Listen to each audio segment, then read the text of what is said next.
Olá a todos, este é o canal Geopoliticando e hoje nós vamos falar sobre este artigo do Conselho de Relações Exteriores dos Estados Unidos, o CFR, que não é um órgão oficial norte-americano, é um think tank, mas ele tem tanta ou mais importância que um órgão decisório do governo, porque as pessoas que participam do CFR são muito influentes, muito importantes, né? Então é quase como que se fosse um órgão decisório e talvez até mais importante do que isso. E nesse artigo deles aqui, eles estão criticando a política da Alemanha para com a China e perguntando, será que ela não aprendeu nada com a sua dependência da Rússia? Mas eu vou ser bem direto aqui, depois nós vamos analisar alguns pormenores. Na verdade, o que eu penso é que os Estados Unidos eles não querem que a Alemanha cresça demais. Essa é a verdade, porque enquanto os Estados Unidos tinham uma boa relação com a China, e essa boa relação, na minha opinião, ela estava condicionada ao fato de que a China se mantivesse em seu papel subalterno. Enquanto eles tinham essa boa relação, eles não se preocupavam com a relação que a China tinha com os outros países, porque se ele mostrasse preocupações, a China poderia, de repente, também não ter muito boas relações com eles. A partir do momento em que eles entraram com uma disputa comercial contra a China, eles começaram a pedir que os seus aliados fizessem o mesmo. E a Alemanha, como eu sempre digo, é o carro-chefe dentro da União Europeia, é o país mais poderoso dentro do continente. Nós temos a França também muito poderosa, mas a economia alemã supera muitas vezes a economia da França, que na minha opinião, nesse quesito, é uma fraqueza e uma bagunça total, né? É claro, não vamos nem comparar com o Brasil, mas comparando entre França e Alemanha. E o Reino Unido já saiu da União Europeia, eles não são um país continental, tradicionalmente eles têm essa disputa com a Alemanha, e o Reino Unido agora se aproximou mais do seu aliado natural, que é os Estados Unidos da América do Norte, né? E eu vejo isso como uma espécie de ciumeira. Eles estão perguntando aqui se a Alemanha não aprendeu nada com a questão da Rússia. O que eles estão querendo dizer? Que a Alemanha deveria ter aprendido que eles não devem negociar com adversários dos Estados Unidos, porque senão podem se dar mal, porque quando estavam negociando gás com a Rússia, de repente eles tiveram que sancionar a Rússia por conta de decisões que não foram exatamente, na minha opinião, né, do povo alemão, e vieram por conta dessa cisma que os democratas têm com o Putin, com a Rússia, e eles quiseram então confrontar o Putin. Houve toda aquela querela dentro da Ucrânia. Mas a culpa é dos russos. Eu não estou dizendo nem que não seja, porque é também, né, dos dois lados, isso aí, né, quando um não quer, dois não brigam. Mas eu digo que se fossem os republicanos que estivessem no poder nas mãos do ex-mandatário, nada disso estaria acontecendo. Não que ele seja um santo, também não é.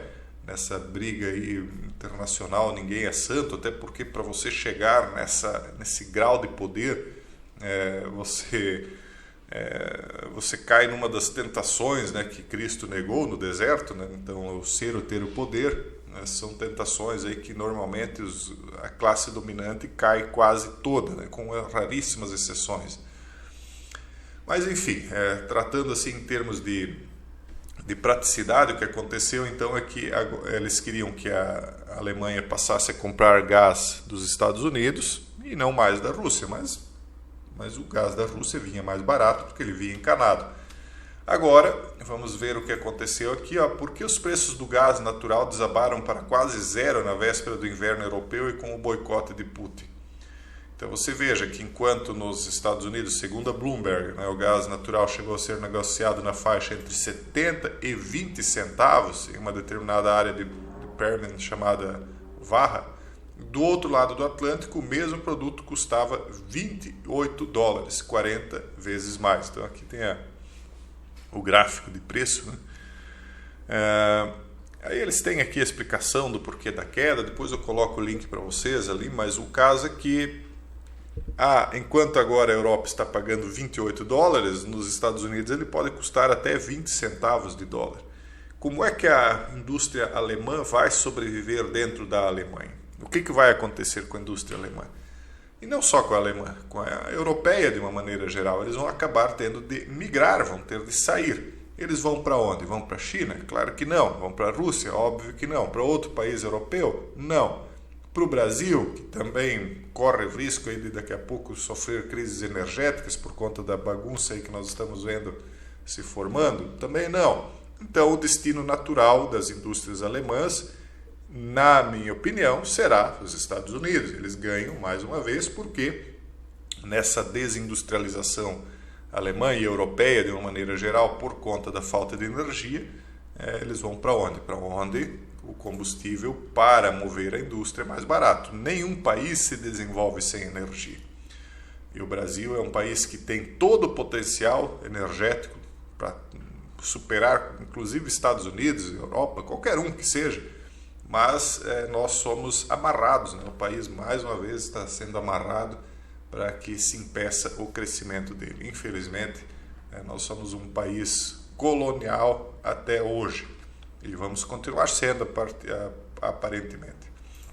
Então aqui eles fazem essa crítica, né? A polêmica viagem do chanceler alemão Olaf Scholz a Pequim no início de novembro, a primeira de um líder do grupo do G7 desde o início do flagelo. Pareceu desafiar seus críticos e teve mais sucesso do que inicialmente esperado. E o que ele conseguiu lá? Aí eles fazem esse blá blá blá sobre o status de Taiwan, sobre os direitos humanos em Xinjiang, sobre o meio onde nós vivemos, sobre o flagelo e toda essa coisa aí que a gente sabe que faz parte do protocolo, digamos assim, né? Mas ele estava acompanhado de uma delegação empresarial das principais corporações da Alemanha que investem pesadamente no mercado chinês.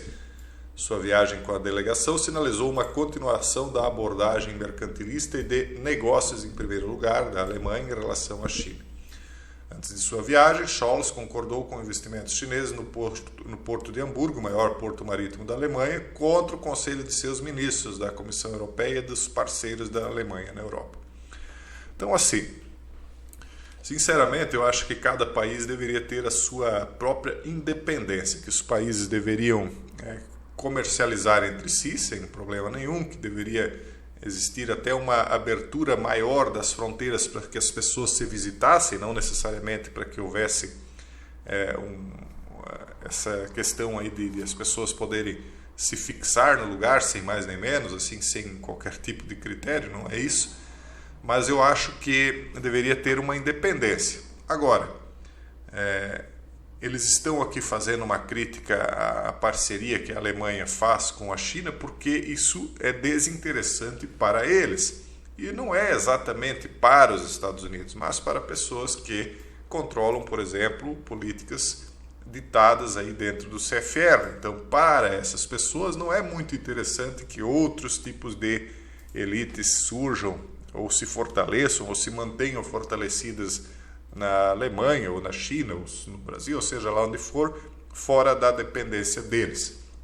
Então é uma visão assim de interferência mundial, né? De interferência em outros países, coisa que o mandatário anterior não tinha, porque ele se preocupava em fortalecer o país dele, né? Tornar o país forte para o povo e tal, e quem quiser que faça o mesmo com o seu próprio país, né? Cada um faça o seu país grande novamente. Essa era a política, né? Só que agora mudou tudo, e aquilo que eu acho engraçado, né, que tanto a esquerda criticou, na verdade hoje ela está apoiando, que é o imperialismo, né? Esse imperialismo de impor a sua vontade em cima de outros países prospera a partir do mandatário atual.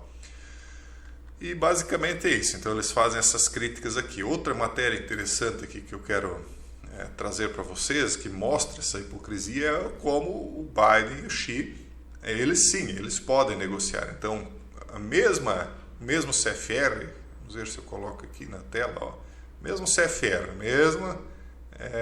Conselho de Relações Exteriores, que faz essa crítica aqui, perguntando se a Alemanha não aprendeu nada com a Rússia, como é que ela vai negociar com a China, não aprendeu nada? A mesma CFR que faz essa pergunta elogia o Biden, né, porque ele está lá negociando com a China. O que significa a reunião Biden-Xi para as relações Estados Unidos-China? O encontro entre o presidente dos Estados Unidos, Joe Biden, e o líder chinês Xi Jinping não resolveu grandes divergências, mas pode dar início ao processo de construção de grades de proteção para evitar que a competição se transforme em conflito. Isso eu até acho muito bom que aconteça, porque ninguém quer conflito, né? Você não está passando pela rua e quer ver duas pessoas ali se estapeando, se degladiando, né? Se você não quer ver isso na rua com pessoas que estão transitando ao seu lado, muito menos você quer ver isso com dois países, né? Imagine quanto sofrimento, quantas vidas afetadas negativamente, né? Então, o ideal seria que as pessoas, né, e os países tivessem boas relações, só que tem uma dose muito grande de hipocrisia, né? Porque quando você quer que o seu próximo vá bem, que os países, que as pessoas tenham boas relações, você não quer impor a sua vontade em cima do seu próximo. Regras e comportamentos que você acha correto. Não, mas eu sou um iluminado, então eu tenho direito de ditar os rumos do mundo, porque o restante da humanidade é ignorante, e se não seguir o que eu digo, o que eu faço, né, vamos todos para o buraco. É mais ou menos esse o pensamento. E aí, para que não vão todos ao buraco, então que vão só os outros, né? Esse é o pensamento de quem está no poder, na verdade, no mundo, né? Então, à margem da reunião do grupo do G20, em Bali, na Indonésia, eles se reuniram. Isso aqui a gente já falou, né? Sobre o que aconteceu.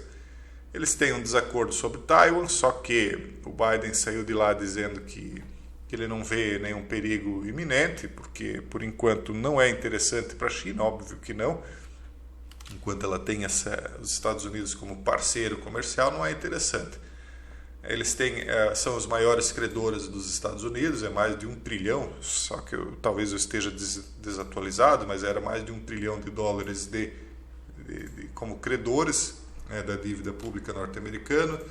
Agora o juro está tendo de ser subido porque a inflação está muito grande no país, então eles têm de subir o juro para conter a inflação dentro dos Estados Unidos, mas ao mesmo tempo em que eles sobem os juros, daí os credores tiram mais recursos ainda dos Estados Unidos, a situação está quase impagável.